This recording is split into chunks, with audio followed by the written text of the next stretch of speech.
Han Solo stood in the massive crystal chamber and felt very small. The walls stretched up so high he could not see where they ended, and everything glowed with a soft blue light that hurt his eyes if he looked too long. Around him sat the 6 most powerful beings in the galaxy, and they all looked at him like he was some strange bug they had found crawling on their floor. The ship that brought Han Solo here was the best Earth could build, but it looked like a toy next to the massive structures floating in space around this place. He had traveled for 3 months to reach the galactic core where the council met, and now he wished he had stayed home. The beings in front of him were so different from humans that just looking at them made his head hurt. Vexathara was the worst one. She looked like a giant spider made of black metal, and when she spoke, her voice sounded like breaking glass. Next, to her sat something that looked like a ball of light with eyes, and Han Solo could feel it reading his thoughts even though he tried to keep them private. The third being was just a shadow in the shape of a person, but Han Solo knew it was there because the air got cold whenever it moved. Behind Han Solo stood Taimin, who was supposed to be the smartest human alive, but even he looked scared in this place. Taimin had studied aliens his whole life, but nothing had prepared him for beings like these. The crystal chamber made every sound echo, and when Vexathara finally spoke, it felt like the words were hitting Han Solo in the chest. She said humans had sent their request to join the galactic community, and the council had looked at it very carefully. Han Solo felt hope rise in his chest, because maybe Earth would finally be accepted as equals among the stars. But then Vexathara made a sound that might have been laughter, and Han Solo knew this was not going to go well. The ball of light spoke next, and its voice was like music, but the words were cruel. It said humans were interesting in the way that small animals were interesting, and that Earth would be given protection like other primitive worlds.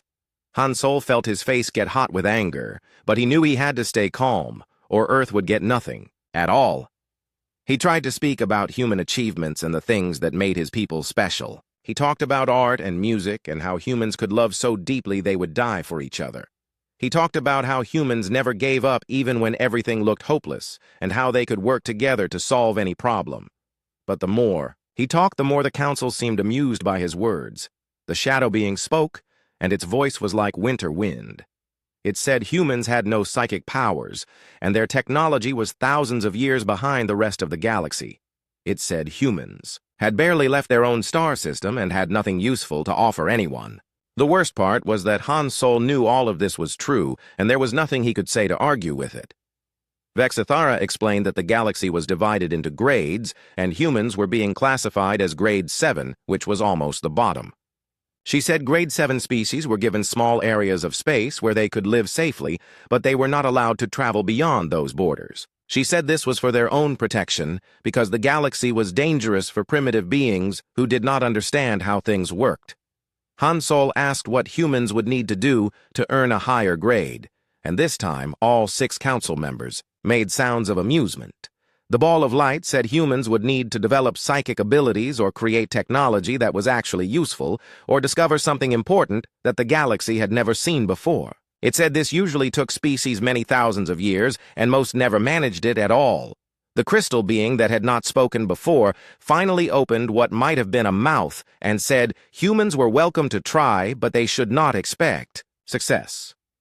It said the galaxy had seen many species like humans who thought they were special, but turned out to be just another primitive race that would never amount to anything important. The words hit Han Solo like physical blows, and he had to work hard not to show how much they hurt.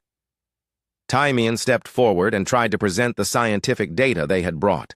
He showed holographic displays of human DNA and brain scans and tried to explain how human creativity worked differently from other species. But the council barely looked at his presentation, and when he finished, Vexathara dismissed it all as the desperate attempts of a primitive species to seem more important than it really was. The meeting ended with the council giving Earth coordinates for their assigned sector of space. It was a small area on the edge of the galaxy where nothing important had ever happened, and nothing important ever would. Vexathara said humans could build colonies there and live peaceful lives as long as they did not bother anyone else or try to go where they were not wanted. Han Solo and Taimin were escorted back to their ship by beings that looked like robots, but moved too smoothly to be machines. The escort did not speak to them, and Han Solo felt like they were being treated like dangerous animals that needed to be watched carefully. When they finally reached their ship, Han Solo was relieved to be around human technology again, even though it looked primitive compared to everything else he had seen. The journey back to Earth took 3 months, and Han Solo spent most of it writing his report. He tried to find positive things to say, but the truth was that humanity had been completely rejected by the only civilization that mattered. Earth was being treated like a nature preserve, where primitive humans could play at being advanced while the real adults handled important business. When they finally reached Earth orbit, Han Solo could see that news of the council meeting had already spread. Protests were happening in every major city, and the global communication networks were full of angry people demanding that their leaders do something. Some people wanted Earth to reject the Council's offer and stay isolated, while others wanted humanity to prove itself worthy of respect, no matter how long it took. Ji-Wan was waiting for them at the space station, and Han Solo could see the determination in her eyes even before she spoke. She said the Council had made a mistake in underestimating humanity, and that Earth would show them what humans were really capable of. She said the galaxy thought humans were weak because they judged strength by the wrong things, and that humanity would find a way to prove them wrong. Han Solo wanted to believe her, but he had seen the power of the council members and felt how little they cared about human feelings or opinions. The galaxy was vast and ancient, and full of beings who could destroy Earth without even thinking about it. Humanity was alone among the stars with only each other to count on, and enemies they did not even know about yet. But as Han Solo looked down at Earth spinning slowly below them, he felt something the Council had never experienced. He felt love for his home world and determination to protect it no matter what the cost.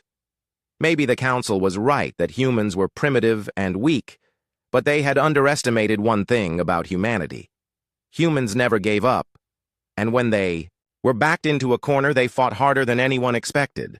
The galaxy had spoken and declared humanity unworthy, but Han Solo knew the conversation was not over yet. Do-Hyun looked at the star charts one more time and knew he was about to break every rule the Council had given humanity. His ship Resilience was small and fast and built for exploration, but it was also heading toward the edge of space where humans were forbidden to go. Behind him sat 5 other crew members who had volunteered for this mission, even though they all knew it might mean never seeing Earth again. 5 years had passed since the Council meeting, and Earth had spent that time building ships and training crews for deep space travel. The official story was that humans were exploring their assigned sector, but Do-Hyun and others like him had different plans. If the galaxy would not respect humanity, then humans would have to find something that forced the galaxy to pay attention. Su-Bin was studying ancient star maps that showed civilizations from long before the current council existed. She was the best archaeologist Earth had ever produced, and she believed there were secrets hidden in the oldest parts of the galaxy that even the council did not know about. Her theory was that humanity could find something valuable enough to change their status from protected primitives to respected equals. The Resilience had been traveling for 2 months when they found the dead system at coordinates that should not have existed.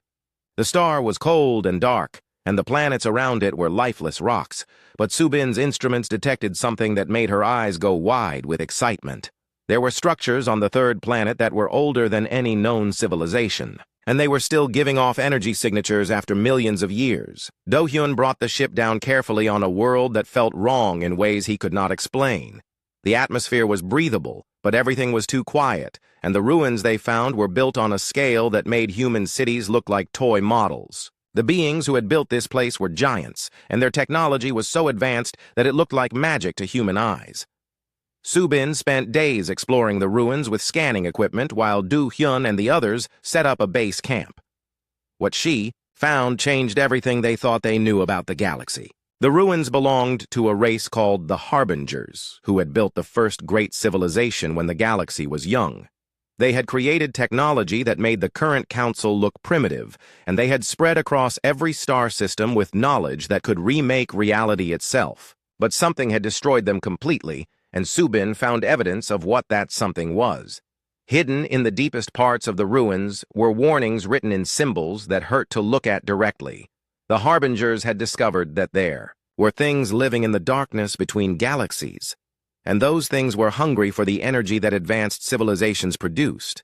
They called these entities the Devourers, and the final Harbinger records told a story of desperate war against enemies that could not be defeated. While Subin was uncovering ancient history, Young-Ho was making discoveries that were just as important back on Earth. He had been studying the brain scans that Taemin brought back from the council meeting, and he found something that no one had noticed before. Human brain patterns were completely different from every other known species in ways that might actually be advantages instead of weaknesses. Young-Ho discovered that humans were naturally immune to most forms of psychic manipulation because their thoughts were too chaotic and unpredictable for other minds to control. Where other species thought in organized patterns that could be read and influenced, humans thought in wild jumps and emotional spirals that made no logical sense. This should have made humans weaker, but Young-Ho realized it might actually make them stronger against certain kinds of attacks. More importantly, Young-Ho found that human brains could interface with Harbinger technology in ways that other species could not. The ancient machines responded to human touch and human emotions in ways they did not respond to the organized minds of council species. It was as if the Harbingers had built their technology specifically for beings who thought like humans did, which was impossible since humans had not existed when the Harbingers were alive. Do-hyun tried to contact Earth with news of their discovery, but space was vast, and communication took time. He decided to send Subin back with samples of Harbinger technology while he stayed to explore more of the ruins. What Subin found on Earth was a government that did not know what to do with information that could change everything or get humanity destroyed if the council decided they were becoming too dangerous. Young-Ho worked with Subin to understand how Harbinger technology functioned, and what they learned was both exciting and terrifying. The ancient machines could reshape matter at the atomic level and create energy from nothing and build ships that could cross the galaxy in days instead of months. But they had been designed to work only with minds that could think in impossible ways and feel emotions that were stronger than logic. When Earth tried to share this discovery with the Council, the response was immediate dismissal. Vexathara announced that humans were creating fantasy stories to make themselves feel important, and that primitive species often invented imaginary ancient civilizations to explain their own failures. She said the Council had explored every part of the galaxy for millions of years, and there were no lost technologies waiting to be discovered by inferior minds. The ball of light that had humiliated Han Sol 5 years earlier made public broadcasts, mocking human desperation and warning other species not to believe the wild tales that primitive Earth was spreading. It said humans were proving exactly why they had been classified as grade 7 by making up impossible stories instead of accepting their limitations and learning to be grateful for Council protection. But while the Council was laughing at humanity, Sungwoo was watching the deep space monitoring stations that Earth had built in secret beyond their assigned borders. What he saw in the data made his blood turn cold because entire star systems at the edge of the galaxy were going dark one by one. The pattern was too regular to be natural disasters, and too widespread to be equipment failures. Sungwoo brought his findings to Ji-won, who realized immediately what they were seeing. The Devourers that the Harbingers had warned about were real, and they were moving through the galaxy like a wave of darkness consuming everything in their path. The Council species, with their advanced technology and psychic abilities, were exactly the kind of civilizations that the ancient warnings said would be targeted first. Ji-won knew that Earth had to warn the galaxy even if no one would listen. Humanity had found proof that an ancient enemy was returning, and even if the Council thought humans were primitive liars, they had a responsibility to share information that could save billions of lives. But when Earth sent urgent messages to the Council, they were blocked by automated systems that classified all human communications as low-priority spam. Do-hyun received orders to return to Earth immediately as the government realized they were facing a threat that made Council approval seem unimportant. But as his ship prepared to leave the dead Harbinger world, he made one final discovery that changed everything. Deep in the ruins was a chamber that had been sealed for millions of years, and inside it was a message that had been waiting for someone exactly like him to find it. The message was from the last Harbinger scientist, and it explained why their technology only worked for chaotic minds like humans possessed.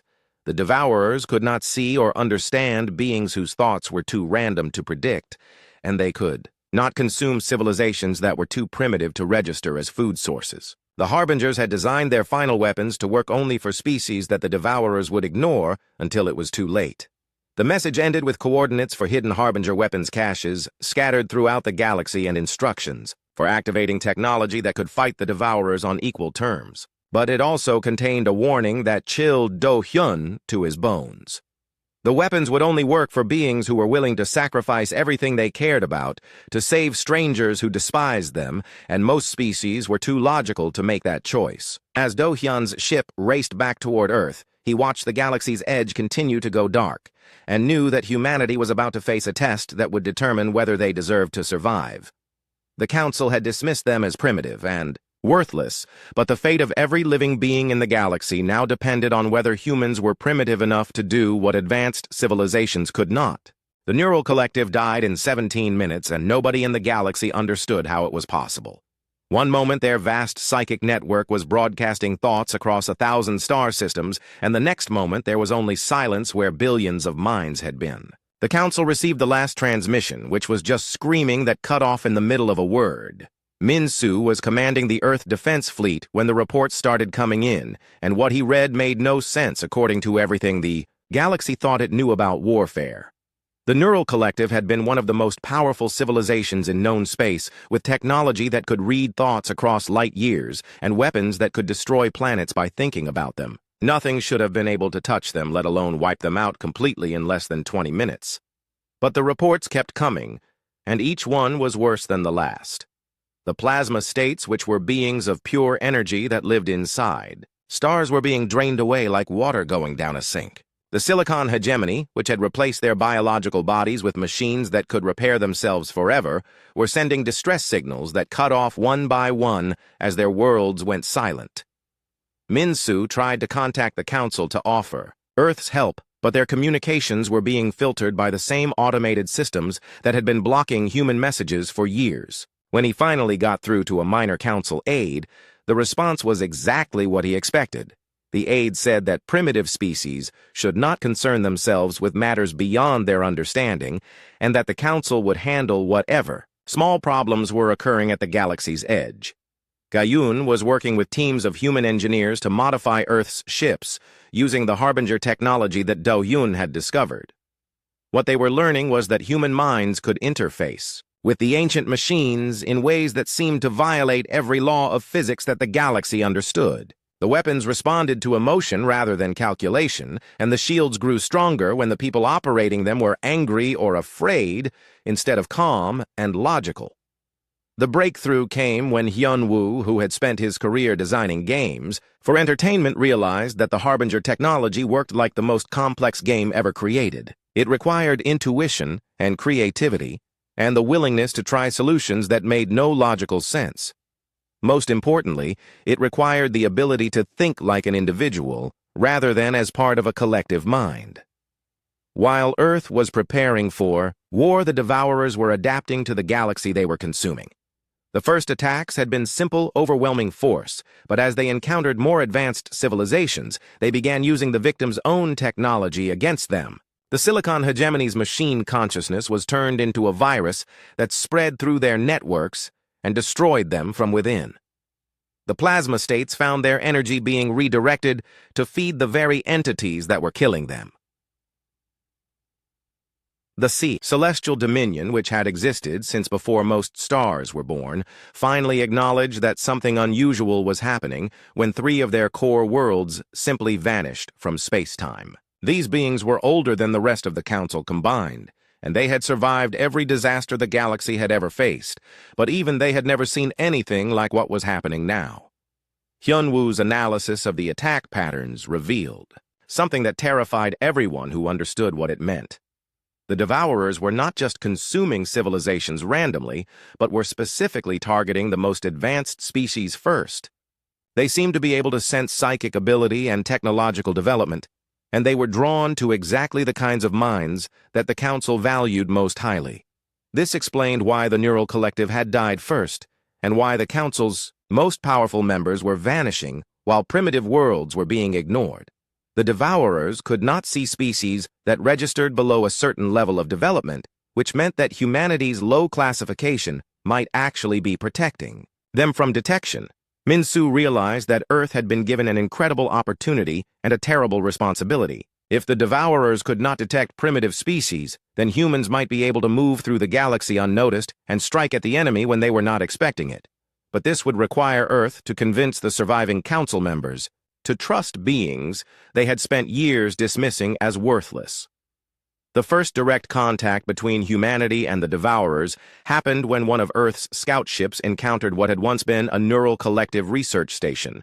The station was still there, but it was wrong in ways that made the human crew physically sick to look at. The metal had been twisted into shapes that hurt the mind, and there were sounds coming from inside that no machine should have been able to make. When the scout ship tried to scan the station, something reached out and touched the minds of the crew. But instead of being consumed like every other species, the humans found that their chaotic thoughts were too random for the Devourer to process. It was like trying to eat something that kept changing flavor and texture before it could be swallowed, and eventually the entity gave up and moved away. The crew returned to Earth with proof that humans really were invisible to the Devourers, but they also brought something else. During the contact, they had glimpsed fragments of the enemy's true nature, and what they saw was worse than anyone had imagined. The Devourers were not just aliens from another galaxy, but something that existed in the spaces between realities, and they had been hunting advanced civilizations across multiple universes for longer than time had meaning. Gaiun used this information to develop new strategies for fighting an enemy that could turn any advanced technology against its creators. Human weapons would have to be simple enough that they could not be corrupted, but effective enough to damage beings that had consumed the most powerful civilizations in the galaxy. The answer came from the Harbinger caches, which contained weapons that looked primitive but could tear holes in space itself. The Council finally agreed to meet with human representatives when the Vorthak Empire lost half their territory in a single day. Vexathara, who had spent years mocking humanity's primitive nature, was forced to listen as Minsu explained how human minds could resist Devourer attacks and operate Harbinger technology that the Council could not even touch safely. But even faced with extinction, the Council members could not bring themselves to accept human leadership. They agreed to limited cooperation, but insisted that they would command any joint operations because their superior technology and experience made them better qualified to lead. Vexathara said that humans could serve as useful tools, but should not expect to be treated as equals just because they had found some ancient toys. The first joint operation was a disaster because the Council members tried to use their advanced scanning systems to coordinate attacks on Devourer positions. The moment their psychic abilities touched the enemy forces, every Council ship in the fleet was compromised and turned against the humans. Minsu was forced to order a retreat and abandon the Council vessels to save his own crews. After the failure, Hyunwoo convinced the military leaders that they had been thinking about the problem wrong. Instead of trying to fight the Devourers, using conventional tactics, they needed to accept that this was a completely different kind of war. The enemy could not be defeated by superior technology or logical planning, but only by beings who were willing to act in ways that made no sense. The key insight came when Ga'un realized that human emotions were not just resistant to Devourer influence, but were actually toxic to them. Love and loyalty and the willingness to sacrifice for others were concepts that the entities could not understand or process. A human who was fighting to protect their family was literally invisible to beings that saw all motivation in terms of survival and consumption. Earth began training pilots and soldiers who could use their emotional connections as weapons, while the Council worlds continued to fall one by one. The Void Touched, which had been the most mysterious Council members, revealed themselves to be refugees from the last galaxy that the Devourers had consumed, but even their ancient knowledge was not enough to stop what was happening. As the enemy forces reached the inner galaxy systems, Minsu knew that humanity was running out of time to prove itself. The Council was still too proud to accept human command, but too desperate to refuse human help. The next battle would determine whether the galaxy could be saved, or whether it would join the countless other realities that had been consumed by hunger that could never be satisfied. The Devourers had grown stronger with each civilization they absorbed, and now they were confident enough to attack the galactic core itself, where the Council made their home. Minsu prepared the human fleet for a battle that would either save the galaxy or destroy the last hope that any civilization would survive to remember what had been lost. Jae-sung watched the last of the Celestial Dominion's ancient ships explode in silence and knew that the galaxy's oldest civilization had just died in front of his eyes. The beings that had guided galactic development for millions of years were gone, and with them went knowledge that could never be replaced. What remained of the Council was fleeing toward the galactic core, with the Devourers following like a tide of darkness that consumed everything it touched. The retreat had been going on for 3 months, and every day brought news of more worlds going silent. Species that had existed since before Earth's sun was born were being erased from history as if they had never existed at all. The Devourers had learned to use the galaxy's own infrastructure against its inhabitants, and now the jump gates that had connected civilizations for eons were spreading the infection faster than anyone could contain it. Yunji was trying to negotiate with the surviving council members, but their pride was making it almost impossible to reach any useful agreement. Even facing complete extinction, they insisted that humans could only serve in support roles while superior beings made the important decisions. When she pointed out that their superior technology was exactly what made them vulnerable to Devourer attacks, they accused her of taking advantage of the crisis to advance primitive human ambitions. The breakthrough came when Vexithara's own ship was compromised during what should have been a safe retreat. The Vorthak had relied on their psychic coordination systems to move their fleet efficiently, but the moment the Devourers detected those signals, every ship became a weapon aimed at its own allies. Jae-sung had to destroy 17 Vorthak vessels to save the human ships that were escorting them, and Vexithara barely escaped with her life. After that humiliation, the Council finally agreed to let humans take operational command, but they still refused to accept that their entire approach to warfare was wrong. They kept trying to use their advanced sensors and communication networks, despite repeated warnings that these systems were exactly what the Devourers used to track and corrupt their targets. Every time a Council ship tried to scan for enemies, it gave away its position and became another weapon in the enemy arsenal. Jin-ho was working around the clock to modify Harbinger weapons for use by human crews, but what he discovered about the ancient technology was both amazing and disturbing.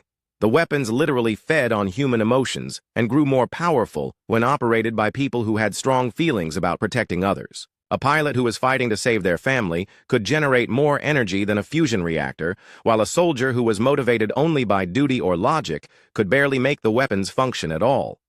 This meant that the most effective human warriors were not the most trained or disciplined, but the ones who loved most deeply and felt most strongly about their cause. Jin-ho had to completely redesign military doctrine around the idea that emotional attachment was a tactical advantage rather than a weakness that needed to be controlled.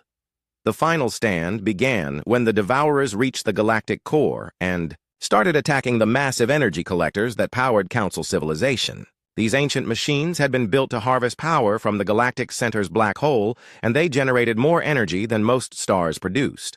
If the Devourers could corrupt and control these systems, they would have enough power to spread to other galaxies and continue their endless feeding. Wu Jin was commanding the defense fleet when the first wave of corrupted Council ships arrived at the galactic core. These vessels had once been the pride of their civilizations, but now they moved with inhuman coordination and fired weapons that seemed designed specifically to cause maximum suffering rather than quick destruction. The ships were still recognizable, but everything about them was wrong in ways that made human crews physically sick to observe. The battle that followed was unlike anything in recorded galactic history because it was fought entirely by beings that every tactical manual said should have been completely outmatched. Human ships were smaller and slower, and armed with weapons that looked primitive compared to the technology they were facing. But none of that mattered, because the Devourers could not predict or control enemies whose thoughts made no logical sense. Heirin was piloting a fighter that should have been destroyed in the first few seconds of combat, but instead found herself dancing through enemy fire that could not touch her. The Devourer-controlled ships were firing at where logic said she should be, but her movements were based on intuition and emotion rather than tactical calculation. She was fighting to protect her younger brother, who was serving on one of the larger human vessels, and that love made her invisible to enemies that understood only hunger and consumption. Dong Min was commanding a squadron of human bombers against a corrupted Celestial Dominion battleship that was larger than some moons. By every measure of military science, his attack should have been suicide, but instead he found that the ancient vessel could not target him effectively because his attack pattern was based on a song his daughter used to sing rather than any approved tactical doctrine. The Harbinger bombs he carried responded to his emotional state and became more powerful the more determined he became to succeed.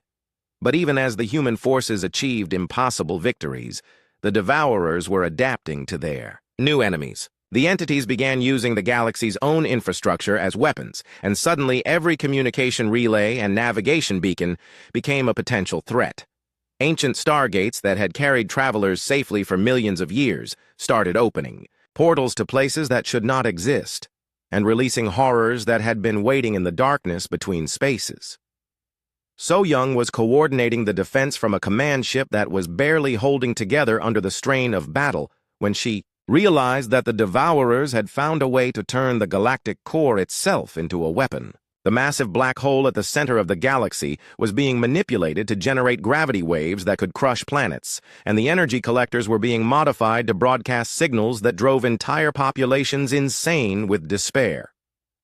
The choice facing humanity was worse than anyone had imagined because saving the galaxy would require destroying it first. The only way to stop the Devourers from using galactic infrastructure against its inhabitants was to overload the core systems and create an explosion that would sterilize most of the galaxy while hopefully resetting the conditions that had allowed the entities to spread so far. Jae-sung received the final reports from his scouts and knew that they had perhaps hours before the Devourers completed their corruption of the galactic core. Once that happened, the entities would have enough power to not just consume this galaxy, but to reach out across space and time to infect other realities. The choice was not between saving the galaxy and destroying it, but between destroying it now or watching it become a base for infinite destruction. The surviving council members begged humanity not to make this choice because it would mean the death of every civilization they had spent millions of years building. Vexithara, who had once dismissed humans as Grade 7 primitives, now pleaded with them to find another solution that would preserve the advanced cultures that had taken so long to develop. She promised that if humans could save the galaxy without destroying it, they would be given any status and any rewards they desired. But Hyunwoo's analysis showed that there was no other option because the Devourers had already infected too much of the galactic infrastructure to be stopped by conventional means.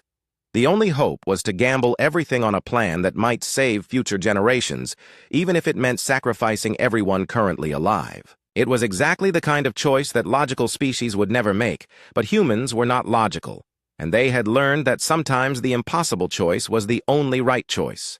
Kyung-min made the final decision to proceed with the galactic reset, even though it meant abandoning billions of beings who could still be saved. As he gave the order to overload the core systems, he knew that he was either about to save the universe or destroy the last hope that any civilization would survive. What was coming? Either way, humanity would finally prove whether they deserved to inherit the galaxy or deserved to die with everyone else. The explosion that remade the galaxy lasted for 3 seconds and changed everything that had ever existed or ever would exist. Kyung-min felt a wave of energy pass through his ship and waited to die, but instead found himself floating in space that looked like it had been painted with colors that had no names. The galactic core was still there, but it was different now, and the darkness between the stars was full of light that moved like living things. When the human fleet regrouped, they discovered that they were not alone in the transformed galaxy. The Devourers were still there, but they were no longer the hungry entities that had consumed civilization after civilization. The explosion had changed them into something new, and they were floating through space like confused children who had forgotten what they had been trying to do. Some of them even seemed to be trying to communicate, but their messages were questions instead of threats. Il-sung was the first human to make contact with one of the transformed entities, and what he learned changed everything humanity thought. They knew about their enemies. The Devourers had not chosen to become consumers of civilizations, but had been driven by hunger that was older than the universe itself. The galactic reset had not destroyed them, but had given them the ability to feed on creation and growth instead of destruction and death. The surviving council members were few and scattered, but they were also changed by the explosion in ways that none of them understood. Vexithara found that her psychic abilities now worked differently, and instead of being able to read and control other minds, she could sense emotional connections and feel the love that bound families and communities together. For the first time in her long life, she understood what humans meant when they talked about feelings that were stronger than logic. Yujin was documenting the changes that were spreading through the galaxy, and what she found was a transformation that reached down to the atomic level. Planets that had been dead for millions of years were showing signs of new life, and stars that had been dying were burning with renewed energy. The galaxy was healing itself, but it was also becoming something that had never existed before. The most dramatic change was in how different species were able to think and communicate with each other. The rigid hierarchies that had defined galactic civilization for millions of years were dissolving as beings learned to value individual choice and emotional connection over collective efficiency and logical optimization. Former council members found themselves working alongside beings they had once considered inferior and discovering that they had been wrong about almost everything that mattered. Hyojin was studying the first generation of children born after the galactic reset, and what she discovered was remarkable. Young beings from every surviving species were developing thinking patterns that resembled human consciousness more than their own ancestral traditions. They were learning to value friendship over duty and creativity over conformity, and they were asking questions that their elders had never thought to ask. The transformation was not without conflict because many of the surviving council members resented having to learn from beings they had spent years dismissing as primitives. Some Vorthak groups tried to rebuild their old empire using traditional methods, but found that their technology no longer worked the way it had before the reset. Other species attempted to return to collective consciousness, but discovered that individual thought was now necessary for survival in the changed galaxy. Sung Ho was serving as an ambassador to a mixed colony of humans and former council species, when he witnessed something that would have been impossible in the old galaxy. A group of young Vorthak were working with human children to solve problems that required both logical analysis and creative intuition. The alien children were learning to think with human patterns, while the human children were learning to appreciate the alien perspective, and together, they were discovering solutions that neither species could have found alone. The new galaxy was not without dangers, because the transformation had awakened things that had been sleeping in the darkness between stars for longer than anyone could. Remember, ancient entities that had been waiting for the galaxy to evolve beyond the rigid patterns of the old council were emerging from hiding places that existed outside normal space and time. Some of these beings were helpful, but others were curious about the new forms of consciousness in ways that could be dangerous. Mira was commanding a joint exploration mission when they encountered one of these ancient entities and learned that the galaxy had been shaped by forces that the Council had never suspected existed. The being called itself a gardener and explained that it had been waiting for millions of years for civilizations to develop beyond the consumption and competition that had characterized galactic development since the beginning of recorded history. The Gardener revealed that the Devourers had been a test that every galaxy faced, and that most civilizations failed because they were too advanced to make the sacrifices necessary to break the cycle of hunger and consumption. Humanity had succeeded, not because they were primitive, but because they had retained the ability to choose hope over logic and love over survival. This made them the first species in galactic history to pass the test and earn the right to guide galactic development into its next phase. But earning the right to lead was very different from actually knowing how to lead, and humanity found themselves responsible for beings and civilizations that they barely understood. The former council species had knowledge and experience that humans needed, but they also had habits of thought that were incompatible with the new galactic reality. Teaching them to think like humans while learning from their expertise required patience and wisdom that no human had ever needed to develop before.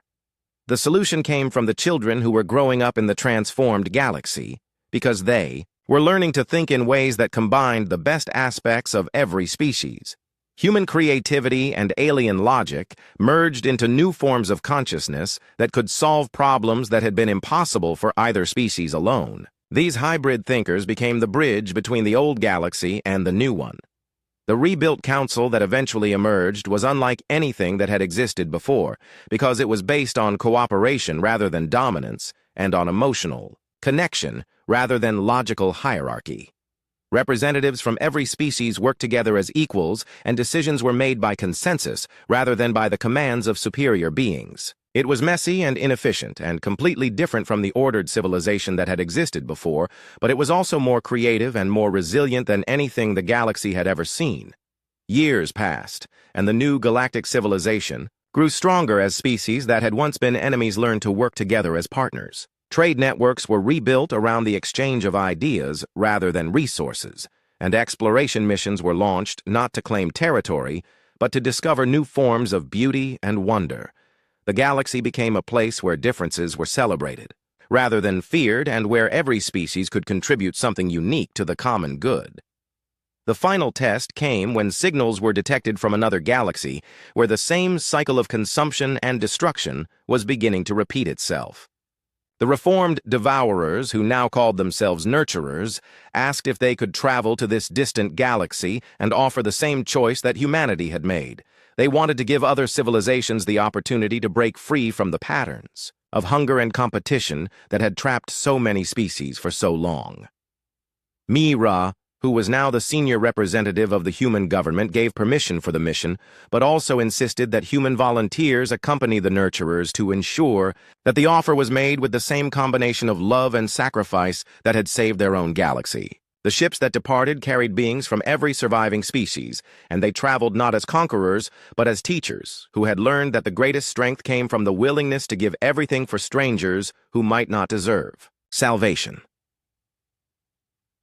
The galaxy that humanity had once been dismissed from as Grade 7 primitives was now a place where consciousness itself was evolving beyond the limitations that had defined civilized development since the beginning of time. The species that had been mocked for thinking with their hearts instead of their heads had taught the universe that hearts were actually more powerful than anyone had ever imagined, and that the capacity to love was the most advanced technology that any civilization could develop. The stars that had once looked down on Earth with indifference now shone with the light of a billion worlds, where beings from every species were learning to think and feel and dream in ways that honored both logic and emotion. The galaxy had learned to speak with a human voice, but it had also learned to sing with harmonies that no single species could have created alone, and the music that emerged was more beautiful than anything that had ever existed in the long history of the universe.